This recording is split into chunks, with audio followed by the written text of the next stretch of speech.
Hello बच्चों, आपका स्वागत है हमारे चैनल स्टडी विद प्रेम में। और आज के इस वीडियो से हम क्लास 6 भूगोल के बुक को स्टार्ट करने वाले हैं। और इस वीडियो में भूगोल के पहले चैप्टर जिसका नाम है सौरमंडल में पृथ्वी, इसके सारे क्वेश्चन एंड आंसर को देखने वाले हैं। और मैं फिर से उम्मीद करता हूं कि आप इस वीडियो को लास्ट तक जरूर देखिएगा। तो चलिए बिना किसी देरी के क्वेश्चन नंबर 1 को शुरू करते हैं। तो यहाँ पर हम लोगों का क्वेश्चन नंबर 1 है, निम्नलिखित प्रश्नों का उत्तर संक्षेप में लिखिए। मतलब कुछ प्रश्न दिए हुए रहेंगे, आपको जो है उनका उत्तर संक्षेप यानी कि छोटे फॉर्म में लिखना है। ठीक है, चलिए इसको कैसे लिखेंगे देखते हैं। तो इसको हम लोग लिखेंगे, पहला क्वेश्चन है ग्रह और तारे में क्या अंतर है। तो हमें बताना है एक ग्रह और तारे में क्या अंतर होता है। तो हम लोगों ने जो है इसके अंतर को यहाँ पर लिखा है। तो ग्रह और तारे में अंतर, पहला अंतर, ग्रह के पास अपना प्रकाश और ऊष्मा नहीं होता है, जबकि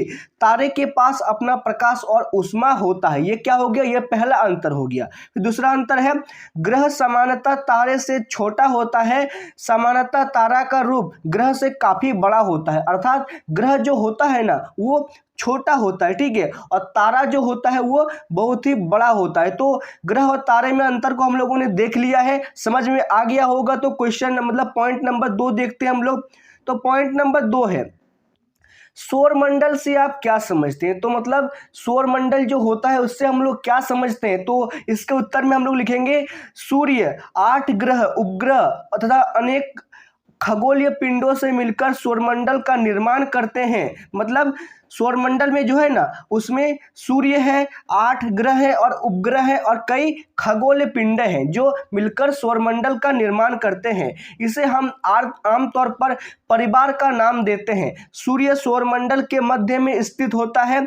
ग्रह अपनी निश्चित कक्षा में सूर्य के चक्कर लगाते हैं और उपग्रहों की परिक्रमा करते हैं। मतलब सूर्य जो होता है ना वो इस सौरमंडल का मुखिया होता है और सभी ग्रह जो होते हैं ना इसके चारों ओर चक्कर लगाते हैं। ठीक है, और ग्रहों का चक्कर कौन लगाता है, तो ग्रहों का चक्कर उपग्रह लगाते हैं, जिसका पिक्चर जो है आप साइड में देख सकते हैं। ठीक है, तो पॉइंट नंबर 2 भी क्लियर हो गया है आप लोग का, सौरमंडल भी समझ में आ गया होगा। तो पॉइंट नंबर 3 देखते हैं। तो यहाँ पर हम लोग का पॉइंट नंबर 3 है, सूर्य से उनकी दूरी के अनुसार सभी ग्रहों के नाम लिखे। मतलब हमें सूर्य से सबसे नजदीक से लेकर सबसे दूर स्थित ग्रहों के नाम लिखने। तो कैसे लिखेंगे, उत्तर में हम लोगों ने पहले लिखा है हमारे सौरमंडल में 8 ग्रह। तो हमारे सौरमंडल में कितने ग्रह हैं, 8 हैं। पहले कितना था, पहले था 9। ठीक है, सूर्य की दूरी के अनुसार वो है, मतलब दूरी के अनुसार जो हम लोगों ने उनको लिख दिया है। तो पहले हम लोगों ने लिखा है बुध ग्रह, सबसे नजदीक सूर्य के क्या हो जाएगा, बुध ग्रह,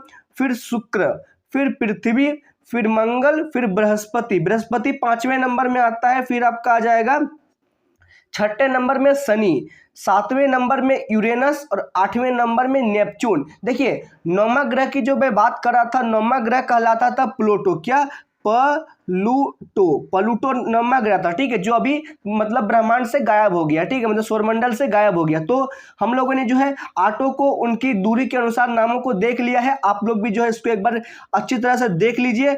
तो क्वेश्चन नंबर 1 का पॉइंट नंबर 3 क्लियर है। तो पॉइंट नंबर 4 की ओर हम लोग आगे बढ़ रहे हैं। तो पॉइंट नंबर 4 है, पृथ्वी को अद्भुत ग्रह क्यों कहा जाता है। मतलब पृथ्वी को वैज्ञानिक लोग जो है, साइंटिस्ट लोग, वो अद्भुत ग्रह क्यों कहते हैं। अद्भुत ग्रह कहने के कई सारे कारण है। देखिए हम लोगों ने उत्तर में इसको क्या क्या लिखा है। तो पृथ्वी को अद्भुत ग्रह कहा जाता है क्योंकि, मतलब अद्भुत ग्रह क्यों कहते हैं। तो पहला पॉइंट है यहाँ पर, जीवन के अनुकूल परिस्थितियों संभवतः केवल पृथ्वी पर ही पाई जाती है। अर्थात यहाँ पर पृथ्वी पर ही केवल जीवन पाया जाता है। ठीक है, और अन्यथा किसी भी ग्रह में आप जानेंगे तो आपको जो है ग्रह नहीं, मतलब जीवन वहां पर नहीं मिलेगा। और एलन मस्क जो है वो मंगल ग्रह में इंसानों को बसाने की सोच रहे हैं और देखते हैं कब तक ये पॉसिबल हो सकता है। तो दूसरा पॉइंट है, पृथ्वी पर जल उपलब्ध है जो हमारे जीवन के लिए आवश्यक है। मतलब पृथ्वी पर ही जल आवश्यक है केवल, जो हमारे जीवन के लिए आवश्यक है, और किसी भी ग्रह में जो है जल नहीं पाया जाता। ठीक है, उसके बाद तीसरा पॉइंट है, पृथ्वी पर जीवनदायी ऑक्सीजन गैस और ओजोन परत पाई जाती है। अर्थात पृथ्वी पर जो है हम लोग श्वास लेते हैं, ऑक्सीजन गैस वो पाई जाती है और हम लोगों की रक्षा करने के लिए ओजोन परत भी पाई जाती है। ठीक है, तो हम लोगों ने अद्भुत ग्रह कहे जाने के 3 पॉइंटों को देख लिया है। आप भी जो है इसको अच्छी तरह से देख लीजिए। तो पॉइंट नंबर हम लोग 4 की ओर आगे बढ़ 5 की ओर आगे बढ़ते, सॉरी 5 की ओर। तो हम हमेशा चंद्रमा के एक ही भाग को क्यों देख पाते हैं? देखिए, हम लोग जो चंद्रमा को देखते हैं ना, उसके हमेशा एक ही भाग को देख पाते हैं, ऐसा क्यों? तो हम लोगों ने उत्तर में इसको लिखा है। तो चंद्रमा लगभग 27 दिन में पृथ्वी का एक चक्कर पूरा करता है। अर्थात चंद्रमा जो है ना, वो पृथ्वी का एक चक्कर 28 दिनों मतलब 27 दिनों में पूरा करता है। वो अपनी धुरी पर एक पूरे चक्कर में इतना ही समय लेता है, मतलब वो अपने धुरी में एक चक्कर घूमने में बस इतना ही समय लेता है। इस प्रकार इन दोनों प्रकार की गतियों को पूरा करने में समान समय लगता है। यही कारण है कि हम चंद्रमा के एक ही भाग को देख पाते हैं। अर्थात देखिए, चंद्रमा जिस दूर मतलब गति से पृथ्वी का चक्कर लगाती है, उसी गति से अपने धुरी के मतलब अक्ष में घूमती है। ठीक है, जिससे जो है एक ही समान गति होने के कारण हम लोग जो है चंद्रमा के केवल एक ही भाग को देख पाते हैं। ठीक है, तो पॉइंट नंबर 5 भी आप लोगों का क्लियर हो गया है, देख लीजिए इसको अच्छी तरह से। तो पॉइंट नंबर 6 देखते हैं। ठीक है, तो पॉइंट नंबर 6 है ब्रह्मांड क्या है? तो हमें इस क्वेश्चन के अनुसार बताना है ब्रह्मांड आखिर में है क्या। ब्रह्मांड का नाम जो है हम लोगों ने कई जगह बहुत बार सुना है, तो हम लोगों को बताना है ब्रह्मांड क्या है।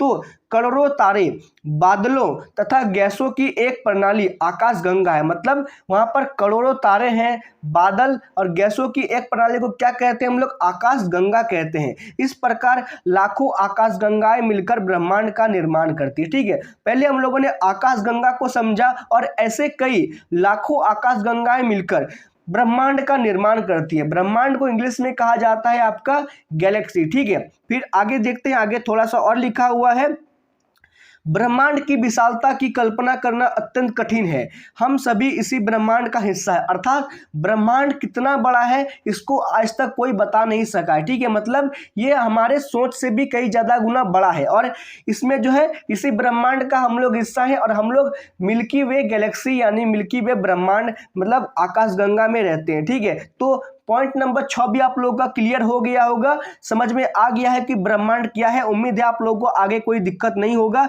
देखते हैं आगे क्या है। ठीक है, तो क्वेश्चन नंबर 2 है, सही उत्तर चिन्हित कीजिए। अर्थात यहाँ पर जो है आपको एक कथन दिया हुआ रहेगा और उसके 3 पॉइंट दिए हुए रहेंगे। ठीक है, मतलब 3 उसके वाक्य दिए हुए रहेंगे और आपको बताना है कि कौन सा वाक्य जो है सही है। ठीक है, चलिए पॉइंट नंबर 1 को देखते हैं। तो किस ग्रह को पृथ्वी का जुड़वा ग्रह के नाम से जाना जाता है? ठीक है, मतलब किस ग्रह को पृथ्वी का जुड़वा ग्रह कहते हैं? तो इसका सही आंसर हो जाएगा शुक्र ग्रह को।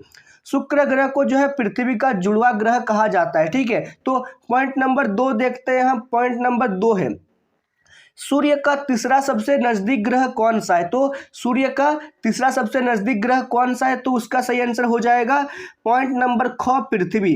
पृथ्वी जो है वो सूर्य का तीसरा सबसे बड़ा नजदीक ग्रह है। ठीक है, तो अब पॉइंट नंबर 3 देखते हैं। तो पॉइंट नंबर 3 है, सभी ग्रह सूर्य के चारों ओर किस प्रकार के पथ पर चक्कर लगाते हैं? अर्थात सभी ग्रह जो होते हैं ना, वो सूर्य के चारों ओर किस प्रकार के पथ पर चक्कर लगाते हैं? तो इसका सही उत्तर हो जाएगा दीर्घवृत्ताकार पथ पर, यानी कि बहुत बड़े गोल चक्र में। ठीक है, तो पॉइंट नंबर 3 भी देख लिया आप लोगों ने। अब तो पॉइंट नंबर 4 देखते हैं। ठीक है, क्वेश्चन नंबर 4 देखते हैं। तो यहाँ पर है, ध्रुव तारे से किस दिशा का ज्ञात होता है? मतलब ध्रुव तारा जो होता है ना आसमान में सबसे चमकीला तारा, उससे किस दिशा का ज्ञात होता है? तो क्या बताएंगे हम लोग इसका उत्तर में? उत्तर दिशा का। किस दिशा का? उत्तर दिशा का। ठीक है, तो पॉइंट नंबर 4 भी क्लियर हो गया है। तो 5 नंबर पॉइंट देखते हैं।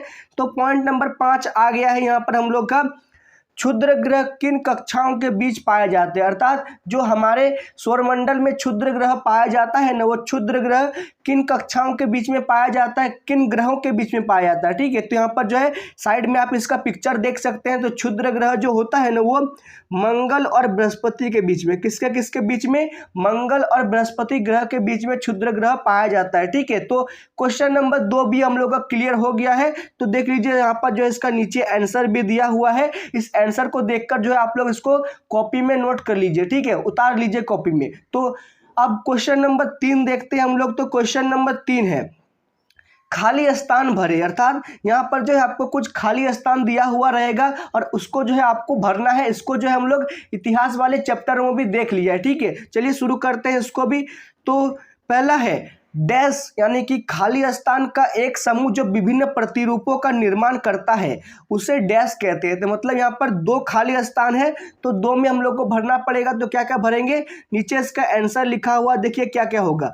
पहला में आपका हो जाएगा तारों और दूसरा में आपका हो जाएगा तारामंडल, ठीक है। तो इस तरह जो है हम लोगों ने क्वेश्चन नंबर 3 के पहले नंबर पॉइंट के उत्तरों को देख लिया। पहला का हो जाएगा तारों, फिर हो जाएगा तारामंडल कहते हैं, ठीक है। फिर दूसरा पॉइंट है तारों के बीच एक बहुत बड़ी प्रणाली को खाली स्थान कहा जाता है। मतलब तारों के बीच जो एक बहुत बड़ी प्रणाली होती है उसको क्या कहा जाता है, तो दूसरे नंबर पॉइंट का आंसर देख लेते हैं हम लोग। तो उसको कहा जाता है आकाशगंगा। क्या कहते हैं हम लोग उसको आकाशगंगा कहा जाता है, ठीक है। तो यहाँ पर क्या हो जाएगा दूसरे नंबर जगह में खाली स्थान में, तो यहाँ पर लिखेंगे हम लोग आकाशगंगा। क्या, आकाशगंगा, इसको याद रखिएगा आप लोग। फिर तीसरा है डैश पृथ्वी का सबसे करीब ग्रह। मतलब डैश जो है मतलब कौन सा ग्रह जो है पृथ्वी का सबसे करीब है, तो इसका उत्तर में हम लोग लिखेंगे चंद्रमा।